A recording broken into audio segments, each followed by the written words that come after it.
Welcome back to Cityline. With me, I have a familiar and lovely face, somebody that I go way back with. I'm talking about Wendy Morris. She is the program manager, and she's here to talk about dementia services. Good morning, Wendy. Good morning, Amanda. It's great to be here. Thank you. It's great to see you. So, Wendy, we had you on just recently talking about the Alzheimer's walk. And as we were talking about that, I was thinking about when people hear about Alzheimer's and dementia, your services are just on dementia. Can you help our audience understand what is the difference between Alzheimer's and dementia? So, dementia is the umbrella term. So, Alzheimer's is a type of dementia.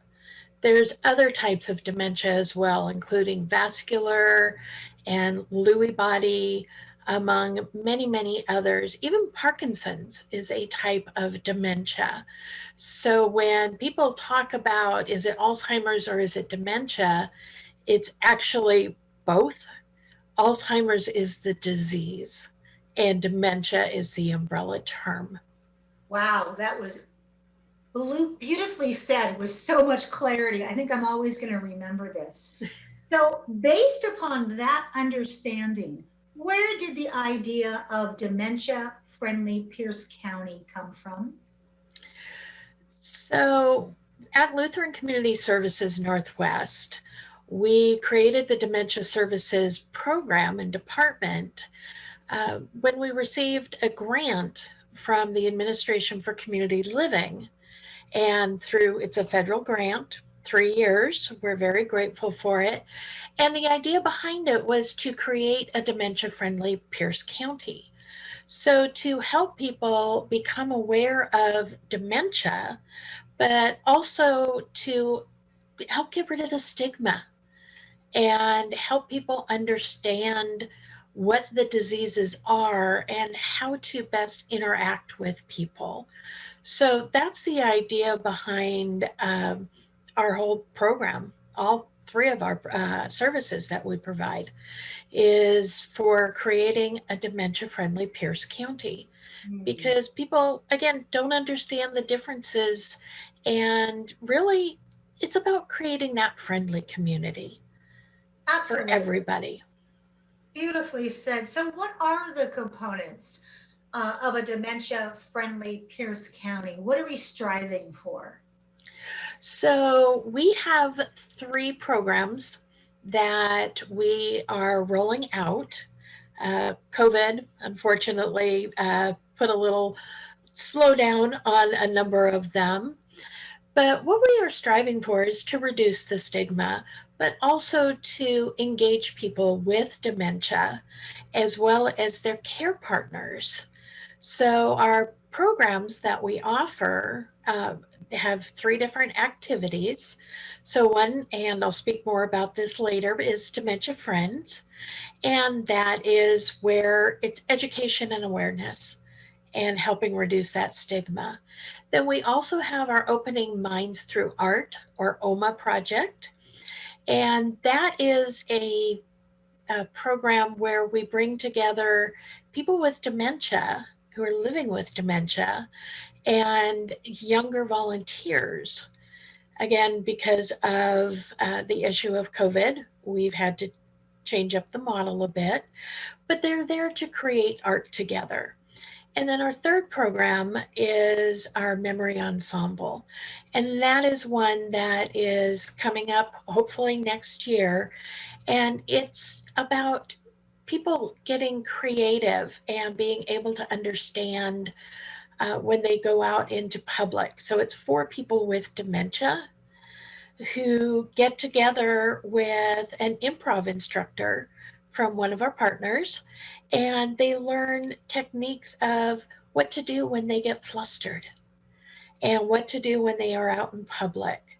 So if it's just really creating that supportive system and service to people with dementia, as well as their care partners and the community at large. Oh, this is so tender. It makes me tear up. Um, Wendy, Dementia Friends. Now it sounds very interesting. Can you tell us more about that? Absolutely.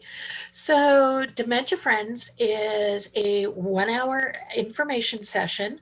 It's free, thanks to the grant, for anybody who would like to learn more.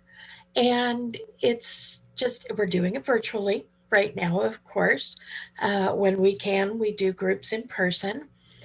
But it's bringing together people to talk about what dementia is and the dementia umbrella, but also to help people learn communication skills and working with people not only with dementia, but that are aging and disabled.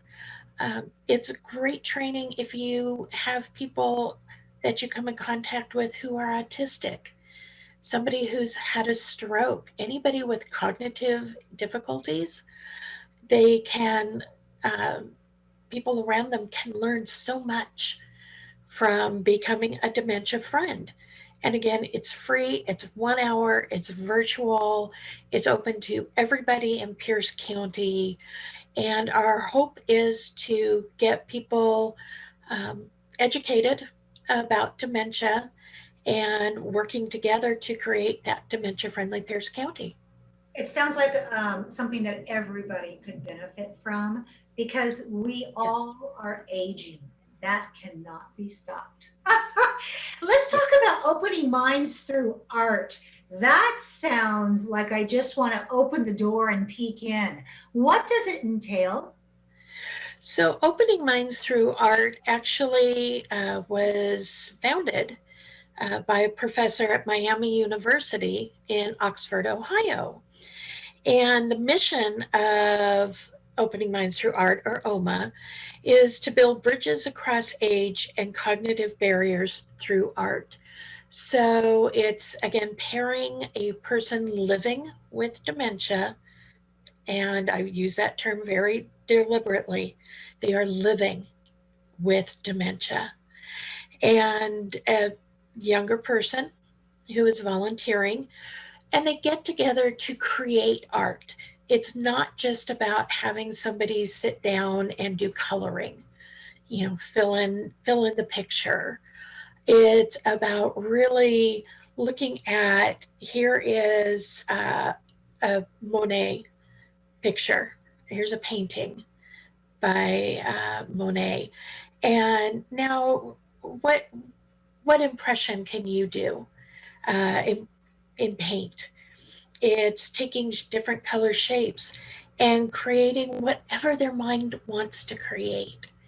So it's really about engaging the person in a way that is so uplifting to them. It's person-centered. Oh. It's not just about the art project, it's about that togetherness and that creativity. So really working with a person. And it's a great intergenerational activity as well. Right now we are doing it because of COVID. It's the care partner working with the person living with dementia. And we are just rolling this out. We just got approved by the university to take it out to the public. So people will be hearing more about this.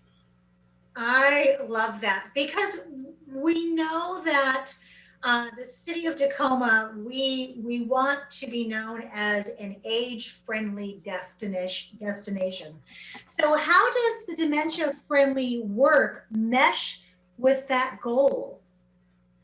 So that is a great question. Thank you. And it was brought about because we had heard that Tacoma Council member Lillian Hunter has put in the application for Tacoma to become an age-friendly city.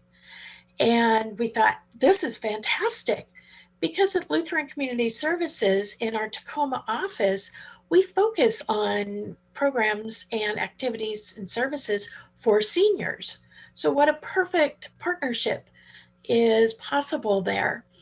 So we are going to be meeting with the councilwoman, as well as our wonderful partners with the Aging and Long-Term Disability with Pierce County. So it's bringing together the different stakeholders, but the different people, the different organizations who are focused on people who are aging, focused on our seniors. And instead of everybody doing their own thing and being in silos, let's do it together. Let's get everybody working together because we are an aging population. So let's make sure we are a really age-friendly, dementia-friendly, disability-friendly community together. So as I said, we had you as our guest a couple of weeks ago when we were talking about the Alzheimer's walk. So going back to Alzheimer's and dementia, how closely do you work with the Alzheimer's Association? So, and I apologize if the helicopter going overhead is heard. I am in the fire area, but safe. So we work very closely with the Alzheimer's Association. Our grant is actually part of a national Alzheimer's awareness and program initiative. So we work really closely with them. Our social engagement programs are through our zoo walk that we do. So we're always working with them because, again, Alzheimer's is a form of dementia. And so we're very happy to have strong partnerships with the Alzheimer's Association.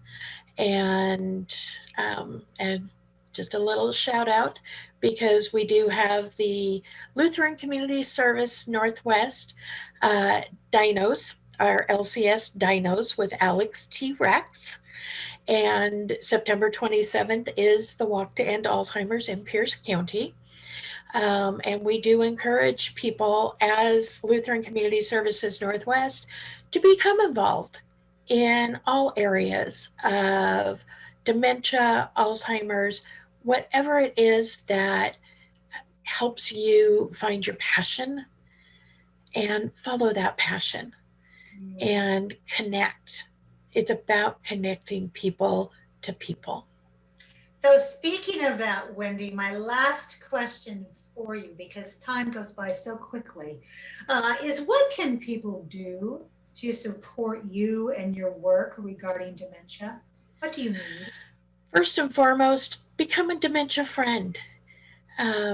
Again, we're free. It's 1 hour. It's virtual. The schedule is completely up to you. We are available weekends, evenings, to sign in and get you educated and informed about dementia. And I would be remiss if I didn't mention the fact that we already have partners helping us with the outreach for dementia friends, including Celebrate Seniority with Multicare, Mountain View Community Center out in Edgewood, and so many different partners, because again, we're doing this all together. And we just encourage people to come join us, learn more. I'm always happy to talk to people and explain what's going on and see how they can connect. Wendy, your love and your care and your passion is so evident when you talk about dementia and helping those who have it and those who need to understand it. You are an angel. I thank you so, so very much for what you do for you and your team, and especially for being here today on Cityline. And please stay safe and give my love to you and yours.